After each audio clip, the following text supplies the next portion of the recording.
morning, ladies and gentlemen. Dr. Stanley Maposa here again on our lessons called Leadership Lessons with Dr. Stanley every Saturday. I thank you for subscribing to this platform, to this channel. I thank you for sharing. I thank you for getting your notifications on so that each time we are online, you are also online with us.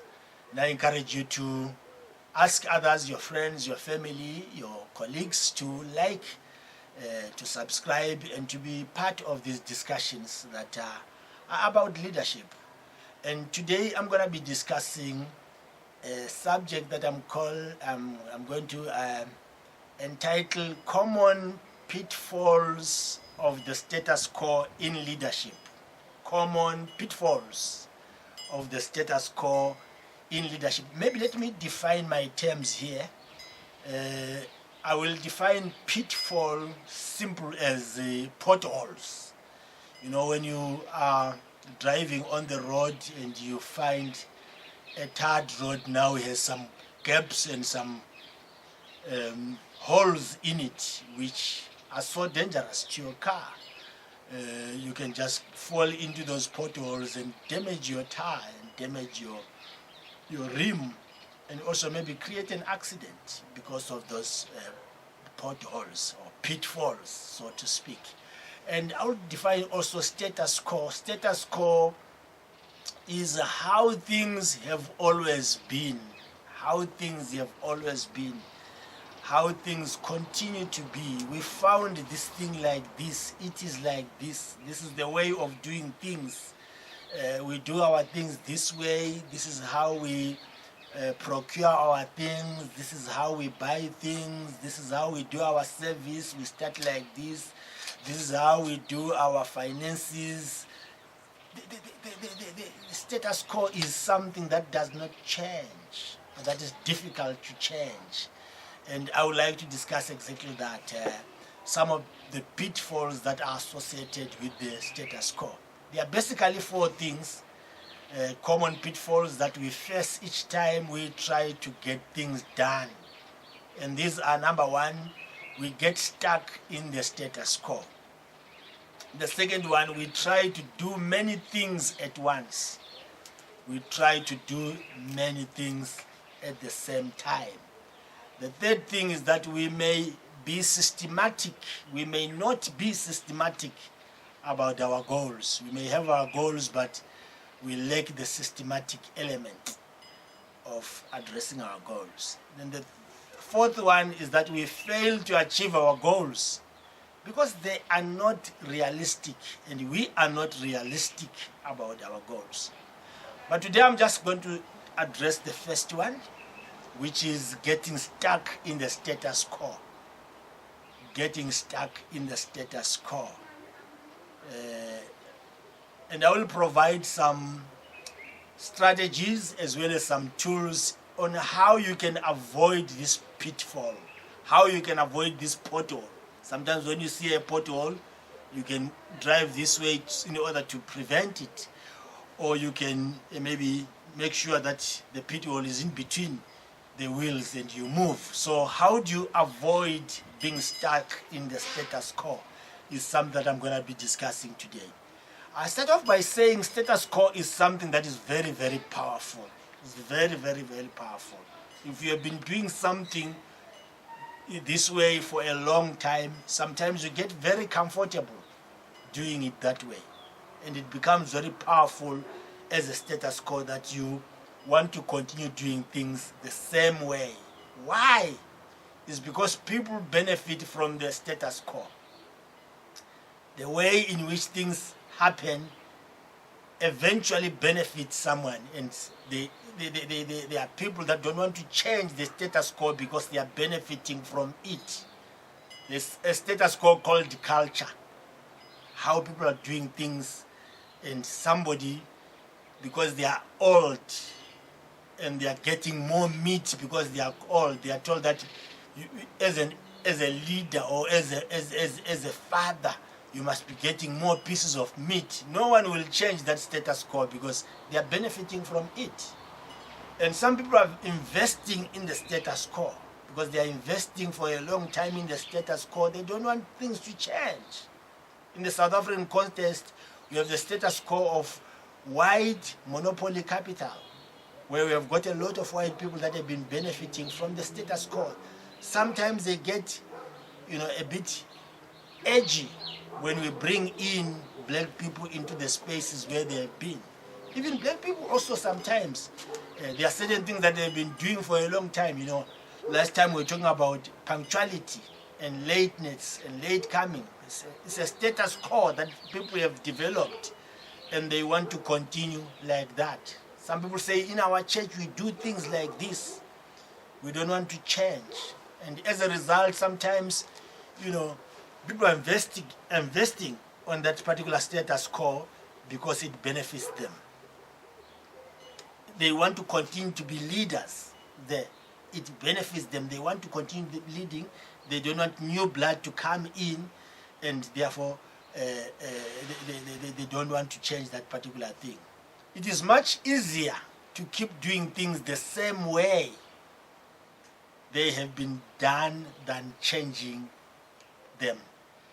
So it's easier to do things the same way. It's even cheaper sometimes to do things the same way than to change things. I remember one time when I was working in an organization where people were using pen to fill in forms and get information, data from the communities. And the computers came in. It was very, very difficult to change the status quo because people were used to writing, and therefore they thought that these computers, now they are coming in, they are going to take their jobs away, they are going to take their time, and they are going to destabilize them. They are used to this. How they are going to do it again now? Because now they are asked to go back to school and learn computers. And some were old women that thought that if they go back to school, they are going to be learning in English. And they are not versed so much in English. They are not very much literate. They are not going to understand what it means to delete, what it means to unlock, what it means to press this and that. So they were very edgy. They were very, very hesitant to change that status quo. To cut the long story short, a change must happen, and it happened. Some of them managed to catch up with the new trend. Some of them fell by the wayside because status quo is not static as the word says sometimes. But you have to change and to do things differently if you want things to be done. If you want to do your work better as a leader, you sometimes need to change the order of doing things, and you lead better with the change in the status quo. So how do you overcome the power of status quo? That's the main question. I'll give you 3 steps and then we will close. The first step is to envision a future state that you and your team can be excited about. So if you're going to change how things are happening right now, you must envision a future that you and your team will be excited about. How would the world be different and better than what it is now? I do not believe that good leaders can just be vision people. But having a vision is important. In fact, seeing possibility is one of the most important qualities of leadership. And before you can prioritize effectively, you have to understand a set of possibilities, everything that you could do better in order to make the place where you are a better place. So in other words, you need to be saying, what is a better future? What is a better state than what we are in now? If you think that where you are now and what you are doing now is correct for 20 years, and is still done the same way, doing the same things, talking the same way, then you have a problem. So in order to address your status quo, just imagine a better future, a better world. Seeing possibilities is not simple vision. It is not simply optimism, but it is seeing possibilities that require first that you have a clear-eyed, realistic future that is based on the current state. What is the current state versus the future? What are the possibilities? What are the new ways of doing business? What are the new ways of doing church? What are the new ways of making money? What are the new ways of communication? What are the new ways of engaging people that are better than the current state, than where you are today? It also requires that you be hopeful and optimistic, and it also requires that you are able to see in a straightforward and in a powerful way the process of doing things. What you need to do then is to define your current state in order for you to make progress. What is your current state? What do you need to do right now? What are the dimensions and perspectives that you must be changing? What is the context in which you are working in? Do you understand your context? Do you understand where you are? Do you understand your internal factors as an organization versus your external factors? Who are your competitors? Who are others that are doing what you are doing out there? You need to be clear-eyed and honest about your current state in order to address it. If you do not describe what is happening now accurately, then you will not get to do better things accurately in the future. You are not going to change anything if you don't know what is happening now in your current state. You can't go to a future state if you don't fully appreciate and comprehend your current state. What is happening now? What are you going to do better now? Are you going to kid yourself and saying, oh, we're doing an awesome job, we have nailed it, we have fixed it, we're doing good, when you really know that you can be just rearranging the chairs in a Titanic? Are you rearranging chairs, bringing a completely new table into your organization? Are you able to quantify what you are doing? Some people are saying we are reaching 10,000 people. Is it better to say we are reaching 10,000 people? Or is it better to say we are not serving enough people? Or somebody would say, I spend 10 hours a week in update meeting. Or you would say, I spend too much time in meetings. That's not semantics. That's really addressing the issue to say, what is the issue here? Are you spending too much time? And how much time are you spending too much time in meetings? What is the too much time? You are not reaching enough people. What are those enough people that you want? What is the number that you want for the people? What can you be able to manage in terms of numbers? If you're looking for customers, are you looking for 1 million customers? And if 1 million customers come right now, are you able to serve them? If you are a church, you want 1 million members. If the 1 million members were given to you right now, would you serve them? Would you minister to them? Would you help them? What is realistically that you really need at a particular time? And you are growing. As you grow, you will be growing your numbers so that you are breaking the status quo. You start with 5 people, they become a status quo, and then you say, now I need 20, they become a status quo. You know, I'm growing out of my status quo, now I need 100. And as you do that, you are also increasing your facility and your ability and your resources and everything else that accommodates the numbers that you are looking for. So it's not about just dreaming a number and say, I am dreaming 20 customers. Where is that coming from?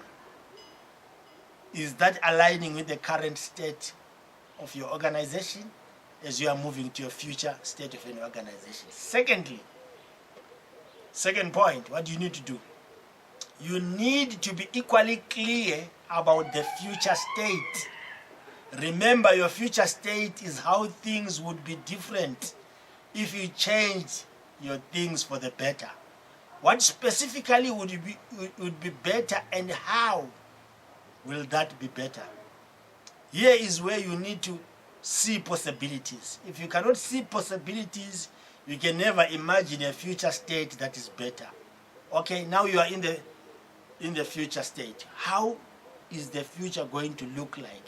How is it going to be different? What are the possibilities? If you can't see possibilities, you cannot imagine a future state that is better. You have to be clear-eyed about the current state so you truly understand your situation from all angles, from different angles. Budget angle, human resource angle, infrastructure angle, political angle, economic angle, social angle.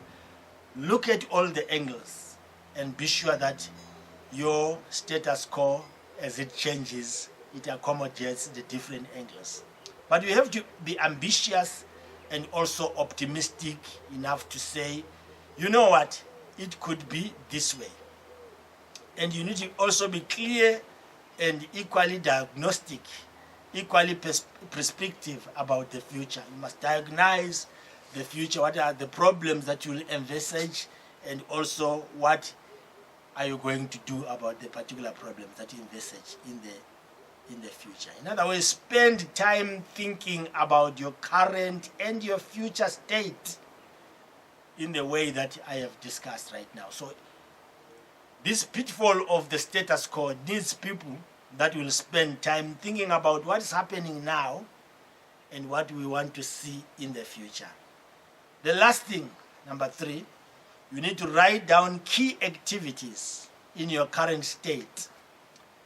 How do you and your team spend your time?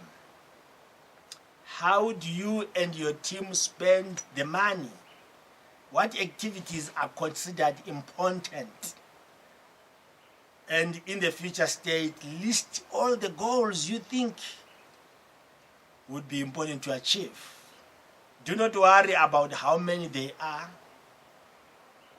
Do not worry about writing the perfect goal. A lot of people are worried about putting together a perfect goal that has the right English, the right grammar. No. Don't worry about that. As long as you understand what are the important things that you want to achieve, what are the activities that you want to do in order to address the important things that you want to do, and how much time is going to be spent on those activities, and how much money is going to be spent on those activities, then you can then ask someone to clean that up and put the good English later. But the English does not come first, it comes later. So you must be understanding what must be done. Just write those things on paper for now. This will give you a long list of the things you could do. And when you have the long list that you need to do, then you can then go one by one to try and ensure that you align those things to your particular thinking. And in that way, you will address your status quo. You'll not be stuck on the status quo. Status quo is dangerous. Status quo is powerful. Status quo, someone said you can't be repeating the same thing over and over again and expect change. And that person says, if you do that, it's as good as madness. As good as you are not right in your mind. If you keep on doing the same thing again and again, and you expect a change. So when change happens, status quo is affected, and leaders are those people that affect the status quo. Leaders don't stay in one place and think that because they are staying in one place, which is the same thing, things will just change on their own. Leaders are people that, affect the status quo and really ruffle the status quo. They ruffle the feathers of the status quo in order to make things change. We need leaders that will not be stuck in the status quo. There are things that we have been doing for so long in the same way that must change, because you are there and you are the leader. You must change the status quo. Thank you so much. Continue to like the broadcast, continue to share it, continue to subscribe as we speak about these powerful things in leadership. God bless you.